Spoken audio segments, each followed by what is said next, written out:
করেছেন। জান্নাতকে যেমনি তিনি চমকপ্রদ ভাবে উম্মার সামনে পোট্রে করেছেন, চিত্রায়িত করেছেন, ঠিক অনুরূপ ভাবে ভয়ঙ্কর জাহান্নামকেও তিনি এই উম্মার সামনে পোট্রে করেছেন। জাহান্নামকে কিভাবে বিশ্বনবী উম্মার সামনে পোট্রে করলেন, চিত্রায়িত করলেন, শুনতে মনে চায়? সিলেটবাসী শুনতে মনে চায়?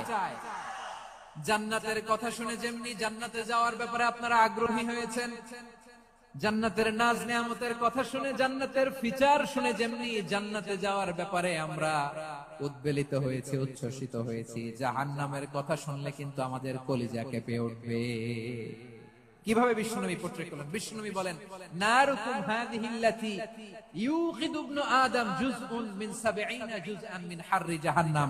ও আমার উম্মতেরা, তোমরা যে রান্নাঘরে যে আগুন দিয়ে রান্না করো, তোমরা কি ভেবেছো জাহান্নামের আগুন ওই রান্নাঘরের আগুনের মতো? না।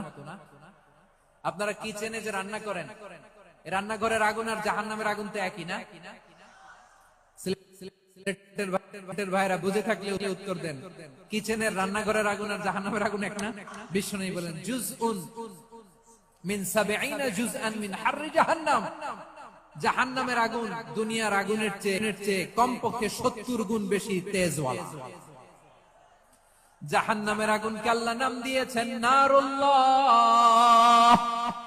এটা আল্লাহর আগুন, নারুল্লাহিল মুকাদা আল্লাতী তাত্তালিউ আলাল আফইদা, যেটা কলিজার মধ্যে যে ধরে যায়। দুনিয়ার আগুন হাতে লাগলে হাত জ্বলে, পায়ে লাগলে পা জ্বলে। জাহান্নামের আগুন দেহের যেই জায়গায় লাগুক না কেন, সাথে সাথে কলিজাটা জ্বলে ছাই হয়ে যাবে। নারুল্লাহিল মুকাদা আল্লাতী তাত্তালিউ আলাল আফইদা।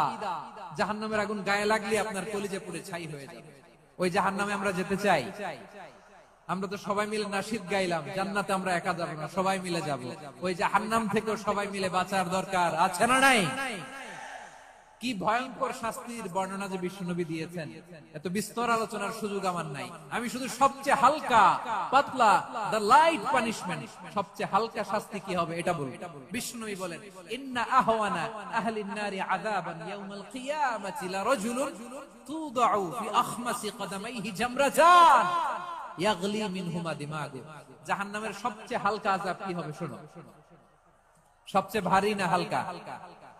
সবাই বলুন, জাহান্নামের সবচেয়ে কঠিন আযাব না হালকা? জাহান্নামের সবচেয়ে হালকা আযাব হলো ওই ব্যক্তির আযাব যার পায়ে দুটো জাহান্নামের আগুনের জুতা পুড়িয়ে দেয়া হবে। ওই আগুনের উত্তাপে তার মাথার মগজগুলো ভাতের মারের মতো টপ টপ টপ টপ করে বেয়ে বেয়ে পড়বে। নাউজুবিল্লাহ পড়বেন না? আচ্ছা,